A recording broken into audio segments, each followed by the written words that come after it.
Breaking news! A powerful earthquake has struck Myanmar and Thailand.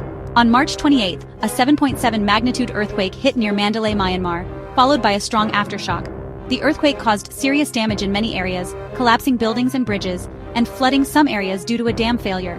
Mandalay General Hospital is overflowing with injured people, and rescue operations are facing difficulties due to ongoing conflicts and communication problems. Tremors were felt in Bangkok, Thailand, causing a skyscraper to collapse, leading to 3 deaths and 81 people trapped. Stay tuned for more updates on this tragic event.